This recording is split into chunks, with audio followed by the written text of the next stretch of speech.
What's good, everybody? Welcome back to another video, and we're back with Mr Ballen with top 3 stories that sound fake but are 100% real.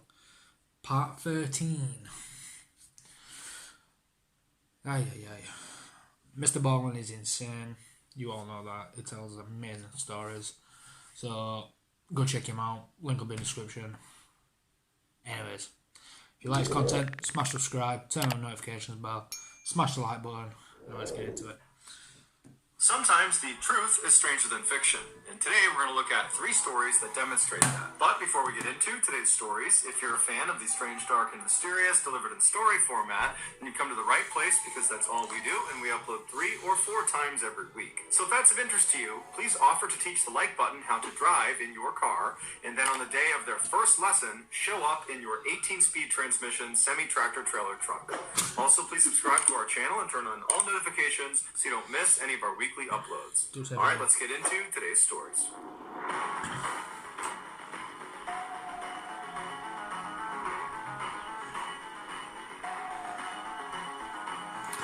The hitchhiker. Okay. Just after midnight on June 22nd, 1991, Charles Holden was on his way home from work when he decided to stop at a fast food restaurant near his house in Harrington, Delaware. After grabbing a quick bite to eat, Charles left the store and got back in his truck. He turned it on and he was about to drive out of the lot when he stopped because there was this man running towards him, waving, trying to flag him down. So Charles put his truck back in park and he rolled his window down to see what this guy wanted. And when the stranger got close enough, he told Charles that his sister was having a baby and he needed a ride to the hospital, which was about 20 minutes away. Charles couldn't tell if this guy was lying. It was super late. He didn't know this guy and he just had a bad feeling about him. And so he told him, "No, I'm sorry. It's too late. I gotta get home. It's too far out of the way." The stranger immediately looked dejected and turned around and started walking away. And as Charles was watching him go, he felt bad and said, "You know what? Hey, come back here. I'll give you a ride part of the way there." And so the stranger smiled, hopped in his passenger seat, and they took off. Charles drove him approximately 3 miles in the direction he had asked to go before pulling over on the side of the road and telling him, "This is as far as I'm going to take you." Charles lived only about a block away, and he didn't want to drive too far away from home so late at night. But the stranger, upon hearing he was being let out so soon, suddenly became angry and began fumbling in his pocket like he was going to get a knife or some sort of weapon, and he started screaming at Charles, "Hand over your keys, hand over your wallet, or I'm going to kill you." Charles, meanwhile, was on edge just being in the car with this guy because he had a bad feeling about him, and so he immediately jumped into action. He turned off his truck, he ripped the keys out of the ignition, and he leapt out of his truck and started running. Charles saw way off in the distance was a convenience store, and he figured he could run to there and get some help. But as he's running, he turns around and sees the stranger has also leapt out of the car and was now sprinting up to him with a screwdriver in his hand. And this stranger was running really fast. He was gaining on Charles, and soon Charles realized he wasn't going to make it to the convenience store before this guy caught up to him. And so at some point, Charles just stops, he turns around, and he puts his hands up, and he says, okay, I'll give you a ride wherever you want to go, and then you can have my keys, my wallet, you can have anything you want. And so the stranger runs right up to Charles, and he stops, and he smiles, because he's very pleased with this result, and he pokes him with the screwdriver and kind of gestures for him to go back to the truck. So Charles walks back to the truck with the stranger right behind him with the screwdriver, periodically poking him in the back. They finally get to the vehicle, and the stranger tells Charles to get in the car and then wait. But as soon as Charles sat down, he fired up his truck and sped off before the stranger could hop in the passenger side door. And so Charles is flying away from this guy. He looks in his rearview mirror, and he can see the guy is chasing after him with a screwdriver held over his head, but he sees the stranger at some point just stops, turns around, and walks away. Charles was totally relieved that he had escaped this horrible encounter, and he was thinking about calling the police, but ultimately decided he wouldn't because it was his decision to allow some stranger to get in his car in the middle of the night. And so Charles kind of blamed himself for the whole ordeal. What Charles was concerned about, though, was where he had ditched the stranger was not far from his house, and he was worried if he just turned around and drove right back to his house, that this guy could recognize the truck and then follow him to his house, and then who knows what could happen. And so Charles decides he's just going to stay outside of town and drive around for a while to make sure this stranger is long gone by the time he comes back. So after about an hour of doing just that, driving around outside of town, Charles goes back into Harrington, Delaware, and he gets on his street, and he's shocked when he sees the stranger who had just tried to kill him is walking down the road right in front of him. But luckily, the stranger did not hear or see Charles pull onto a street, and so Charles immediately throws it in reverse and he gets out of there and he drives off. At this point, Charles decides he needs to tell police because he doesn't know if this stranger actually knows him and that maybe he's targeting him and he's waiting for him at his property. And so he calls 911 and he tells the dispatcher about what had happened earlier and how this guy is now lurking around his property. And the dispatcher tells him they'll send an officer out to him. And so a few minutes later, an officer showed up at the payphone where Charles was, and they told Charles they would escort him back to his property, and if the stranger was still out in the area, they would arrest him. And so the two of them made their way back to Charles's property. They get there, the stranger's long gone, and then Charles goes into his house. There's no sign of a break-in. There's no sign that anyone was near his property. And so Charles thanks the officer. He feels totally relieved. But before the officer leaves, he asks him if he wouldn't mind doing a quick sweep of his mother's property. She lived right behind Charles on the other side of some bushes. He told the officer her name was Dorothy. She was 70 years old, and she lived alone. And he just wanted to make sure nothing happened to her. Okay. So the officer said, no problem, I'll go check in on her. So the officer leaves Charles and goes across his backyard through those bushes into Dorothy's backyard. And right away, he can see the back window on the back door has been smashed and the door itself is slightly ajar. And so the officer draws their pistol and they go up and they enter the house and they look inside. They're yelling for Dorothy, but there's no answer. It's totally dark in the house. It's totally silent. And so after searching the first floor and finding nothing, they make their way up the flight of stairs and they find blood at the top of the landing, and they follow this trail of blood and it brings them into one of the bedrooms where a woman is sprawled out on a bed. It was Dorothy. She'd been stabbed to death. It would turn out... Oh, man. This hitchhiker knew who it was, didn't he? And he knew to get back at him.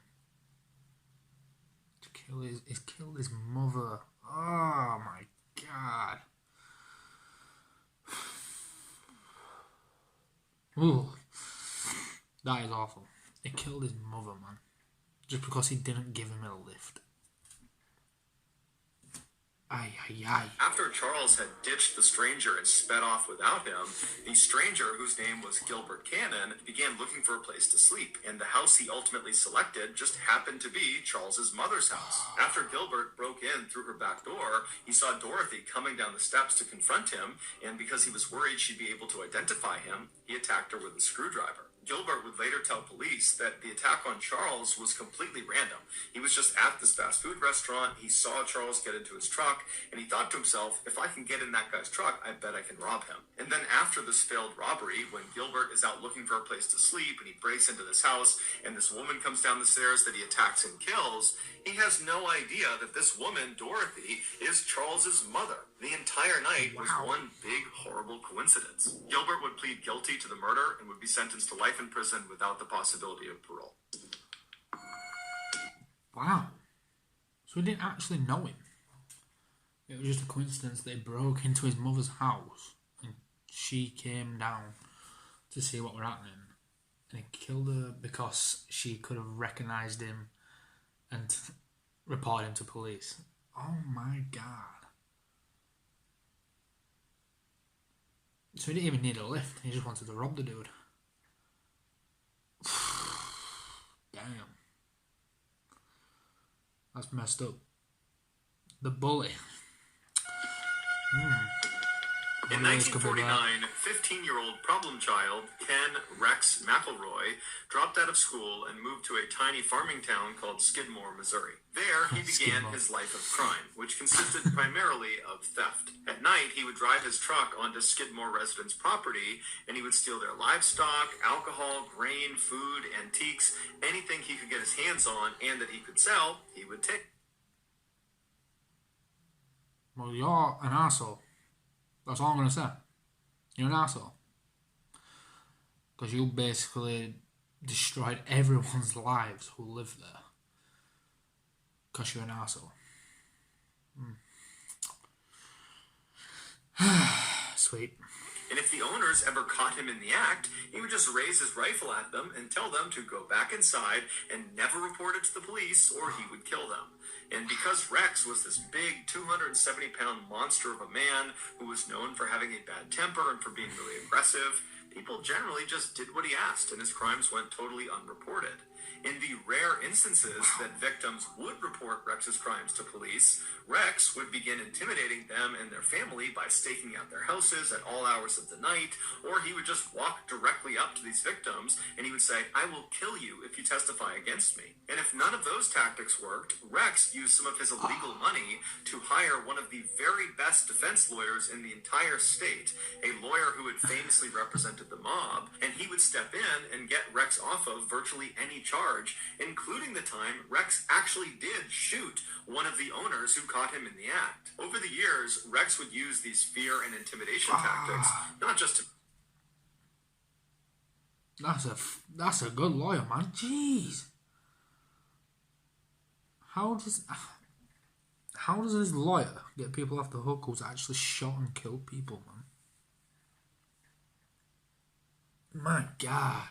Make money, but also to prey on young women and girls. In the 1970s, when Rex was in his 40s, he began stalking a local Skidmore girl who was 12 years old named Trina. After assaulting her dozens of times, Rex learned her family was going to be pressing charges against him. So Rex burned down Trina's family's house and killed the family dog, and then threatened to kill the entire family unless they signed paperwork that would legally marry their daughter Trina to Rex.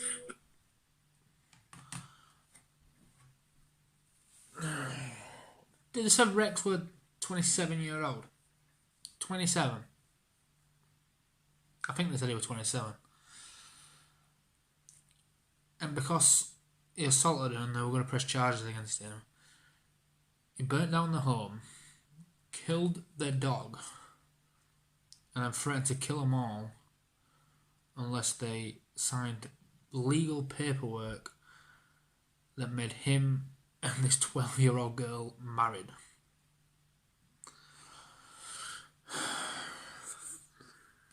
This dude's messed up, man. This dude is messed up. Would protect him legally in case they pressed any charges against him. After the family finally relented and signed off on the marriage, Trina was forced to come live with Rex at his house, and within 2 years she became pregnant. After the birth of her child, she took her baby and tried to run away from Rex, and she ran back to her family's new house, and she was hiding there, but Rex tracked her down. He took her and their baby back, and then Rex proceeded to burn her family's house down again, and again killed their new family dog. By the end of the 1970s, Rex wasn't only just the most hated person in Skidmore, he was the most destructive person. He had hurt so many people in town, but it seemed like no one could do anything about it. It was like he was untouchable. Then... Of course you can do something about it. Shoot the fucking prick. Shoot him! Tell you now, someone burnt my house down, killed my dog. I ain't got a dog, but if they did, if I did have a dog and they killed it, I would.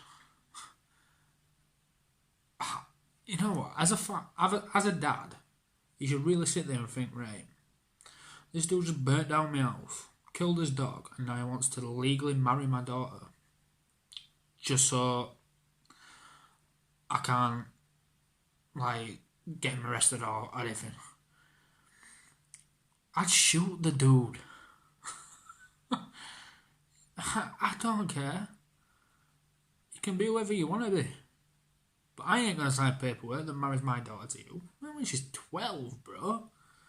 And you're 27. My God. This is 2 years later they had a kid, so she gave birth at 40 to his kid.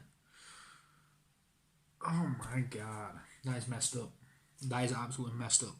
A single piece of candy changed everything. In 1980, one of Rex's children was at a local grocery store in Skidmore when they were caught stealing a piece of candy. When the shopkeeper asked the child to put the candy back, they refused and caused this huge fight, and before long, Rex has found out about this huge fight, and Rex, instead of being upset with his child for stealing, he becomes enraged that the shopkeeper had the audacity to accuse his child of a crime. And so Rex began stalking the owner of the store, a 70-year-old man named Bo, along with the rest of Bo's family. At all hours of the night, Rex would just show up in front of their house with a gun slung across his...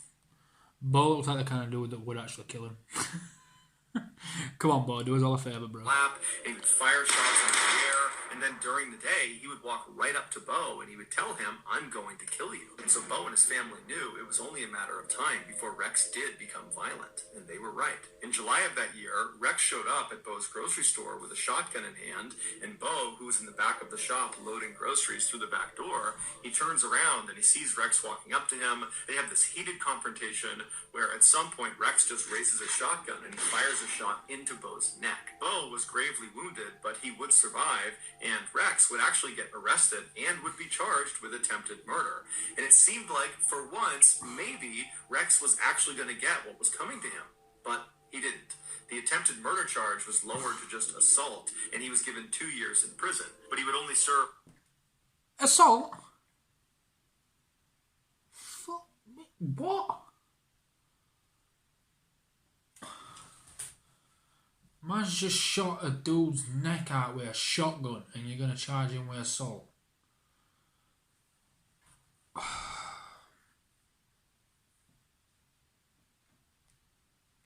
One day in jail before being released on bond. And as soon as he was out on bond, he went right to his house and he got his rifle that had a bayonet attached at the end of it, and he went right to the tavern in the middle of Skidmore, and he began telling anybody who would listen that he planned to finish the job, i.e. he was going to kill Bo, and he described in very graphic detail how he planned to do it, which involved this rifle and this bayonet. Patrons that were at the tavern that saw Rex and heard these claims, they were scared for Bo, and so they left the tavern and they told city leaders about these threats. And so city leaders at this point, they've had enough of Rex, and they decide they're going to host this secret meeting that will not include Rex the following morning.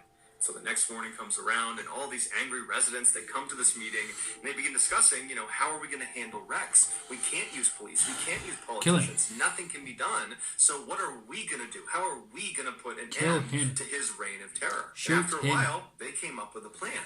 And after the meeting was done, everybody left the town hall, they got their guns, and they made their way over to the tavern where Rex was seen earlier that morning. About 40 of these armed men surrounded the outside of this tavern, and once they were all in place, another smaller group of men that were all armed walked inside the tavern, and they saw Rex sitting at the bar with Trina sitting right next to him. And so these men, they walk up right behind Rex, uncomfortably close, right behind him, and they just stand there with their guns looking at him.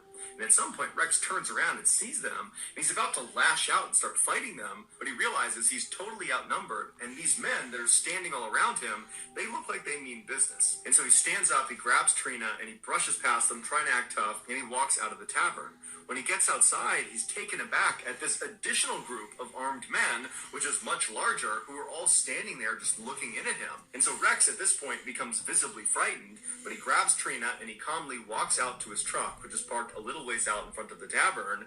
He gets in the driver's side, she hops in the passenger side, and Rex lights a cigarette up, he turns on his truck, and he's about to try to drive away when a gunshot rings out, and Rex immediately slumps forward onto his wheel. One of the Skidmore residents runs up to the truck, they open up the passenger side, and they grabbed Trina, who was unhurt, pulled her out, and rushed her to safety. Once she was clear, the other residents with their guns just moved in on the truck, and for 20 seconds they opened fire on Rex. After it was over, nobody called an ambulance. Everyone just stood there and watched as the town bully died. In all, there were 46 witnesses that were there when Rex was murdered, but they all said they had either not seen the shooting or they didn't know who the shooter was. And despite a lengthy federal investigation, none of the witnesses ever changed their stories. And so as a result, no one was ever charged with Rex's murder. Years later, a Skidmore resident, when asked what happened here, they just said, that man needed a killing. You see, it's not worth being a bully, man. I used to be a bully. And I realised it just wasn't worth it. It's just... It's not, because you get so many people fed up here that they'll just gang up and take care of you. You know what I mean? Like... And the only way they could actually do something to him is by killing him. By shooting him. There was no other way. Because I couldn't beat him up. Because the dude was a massive dude with, what, I think it's 270 pounds or something like that. He was a big dude. And he had weapons. So the only way they could do it is if they all ganged up, with weapons and just outnumbered him. So it's just not worth being a bully, man. Just don't do it. It makes no sense being a bully. Ah well. Last story. 81 minutes. Don't know what this could be about. On the morning of March 18th, 1990, a young woman named Karen parked her car just outside of the Isabella Stewart Gardner Museum in Boston, Massachusetts. This famous museum is home to over 15,000 pieces of priceless art from ancient Rome, medieval Europe, Renaissance Italy, Asia, the Islamic world, and 19th century France and America. The outside of this 4-story building is strikingly plain, but inside is strikingly gorgeous. There is this lush green open-air courtyard that sits right in the middle of the museum. That's the real photo. All of the galleries look down into. Karen was an art enthusiast, and she was a security guard at this museum, and that day she was on duty. After parking her car, she got out and walked her way over to the employee entrance, and there she pressed the buzzer and announced her arrival to the 2 night shift guards that she would be relieving. But after a few seconds, the night shift guards did not respond to her, and they did not unlock the door. And so after a little while, Karen pressed the buzzer again and said, "I'm here, can you please open the door?"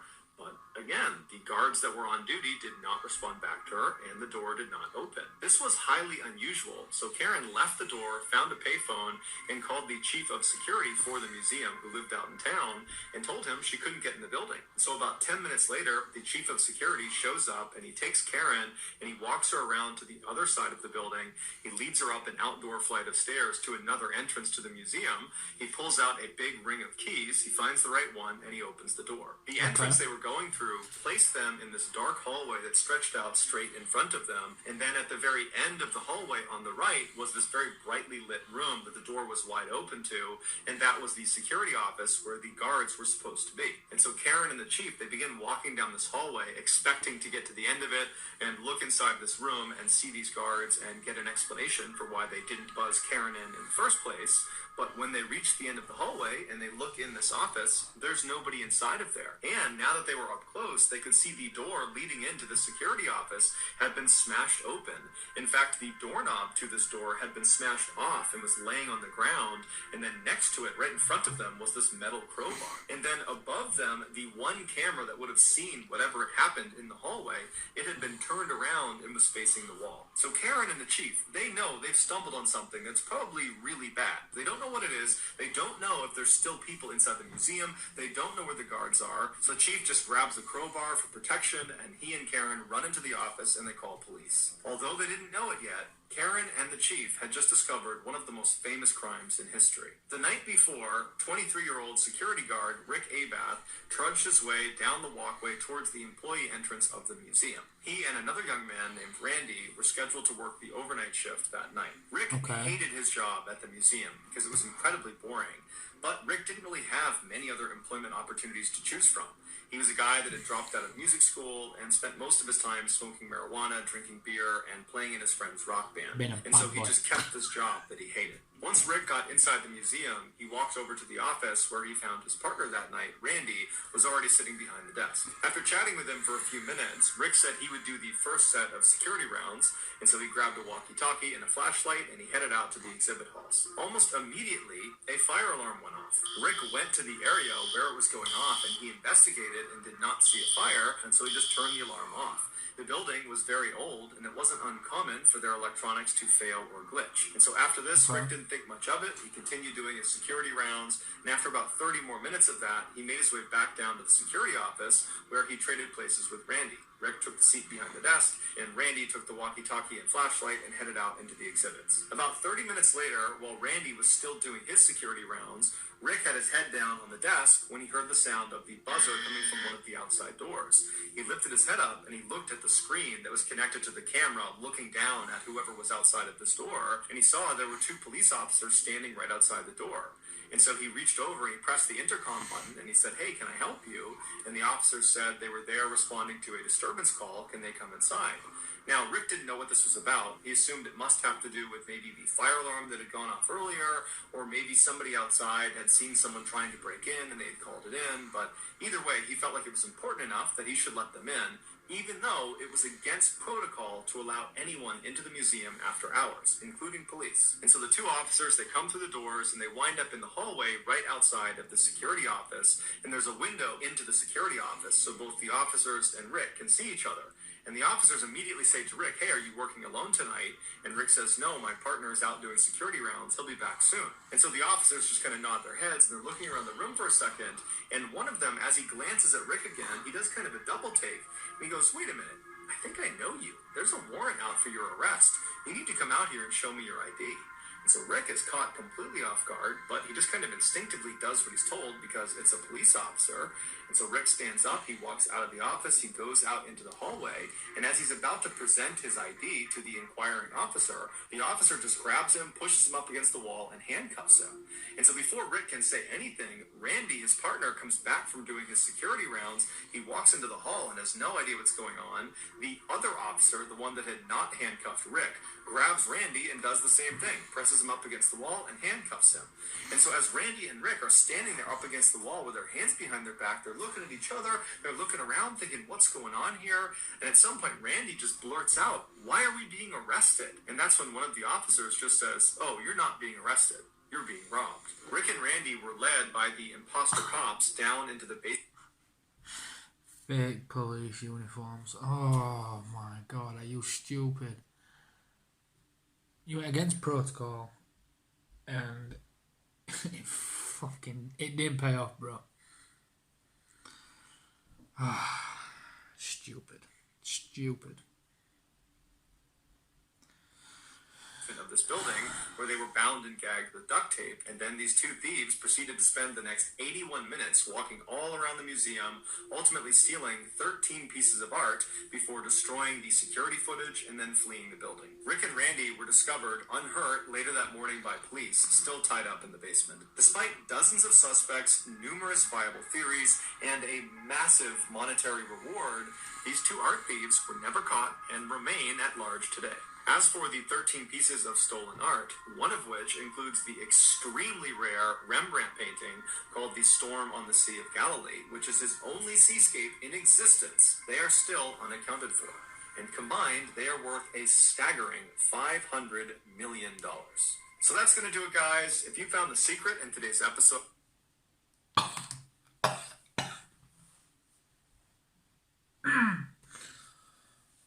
$500 million for 13 pieces of art? Oh my word.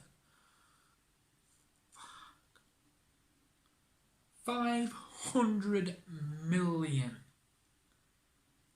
Oh. Wow. Wow. That's crazy. Wow. So you had the hitchhiker who just wanted to rob the dude and ended up killing his mother without knowing it. That was absolutely just bizarre. Like the way it ended up being, it killed that dude's mother, of all people. That was insane. What was the second one? It was the what was the second one? Oh, the bully. The dude who robbed everyone, killed everyone, and then they all just basically ganged up on him and killed him. And then you just had that one with the art thieves who stole 13 pieces of art worth over $500 million, dollars, whatever. Just by getting fake police uniforms and real handcuffs. They managed to rob a museum of 500 million. That is insane. Wowza. Anyways, that's it for this video. If you enjoyed, smash subscribe, smash the like button, turn on the little notifications bell, and I'll be back in the next video. Peace.